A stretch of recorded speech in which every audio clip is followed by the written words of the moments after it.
పాకిస్తాన్ మొదటి నుంచి కూడా అబ్స్ట్రక్షనిస్ట్ అప్రోచే ఫాలో అవుతుంది. ప్రతిదానికి భారతదేశానికి అడ్డంకి పెడుతూనే ఉంది. మనం పాకిస్తాన్కి ఇందస్ వాటర్లో ఇందస్, చీనాబ్, జీలం ఇది మొత్తం ఇచ్చేసాం. సట్లెజ్, బియాస్, రావి ఏదైతే రెగ్యులర్ కన్జంప్షన్ కాకుండా డ్యామ్స్, ఒక మోస్తరు డ్యామ్స్ కట్టుకుని మనం కొన్ని ఆ ఫ్లో ఆఫ్ వాటర్ని కొంత అంటే వాళ్ళకి తగ్గకుండా మనం ఎక్సెస్ వాటర్ని వాడుకోవచ్చు అనమాట. కానీ పాకిస్తాన్ ఏ రూల్స్కి కట్టుబడి ఉండలేదు. అన్ని రూల్స్ పాకిస్తాన్ బ్రేక్ చేసేసింది. ఇలాంటి టైంలో భారతదేశం ఇందస్ వాటర్ ట్రీటీకి ఎందుకు కట్టుబడి ఉండాలి? ఎందుకంటే పాకిస్తాన్ ఇందస్ వాటర్ ట్రీటీ గురించి ప్రపంచవ్యాప్తంగా డిస్ఇన్ఫర్మేషన్ స్ప్రెడ్ చేస్తుంది. పాకిస్తాన్ డెలిగేషన్ అన్ని అబద్ధాలు చెప్తున్నారనమాట.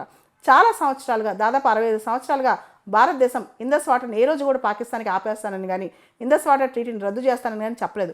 పాకిస్తాన్ ఎన్ని పోకలు పోతున్నా ఇండియా మాత్రం ఇందస్ వాటర్ ట్రీటీలో ఇప్పటి వరకు చాలా రిస్ట్రైన్డ్ ఫాలో అయింది. అయితే ఇప్పుడు అమాయకులు ప్రాణాలు కోల్పోవటం, ముఖ్యంగా భారతదేశం పైన ఇంత దారుణమైన టెర్రర్ అటాక్స్ జరిపించడం ఇది తప్పు అని చెప్పడానికి భారతదేశం గట్టిగానే పాకిస్తాన్కి సమాధానం చెప్తుంది. ముఖ్యంగా దాంతోపాటు ఎనర్జీ రిక్వైర్మెంట్స్ కావచ్చు, డ్యామ్ సేఫ్టీ కావచ్చు, ఇవన్నీ కూడా మనం ఇప్పుడు చూసుకోవాలి.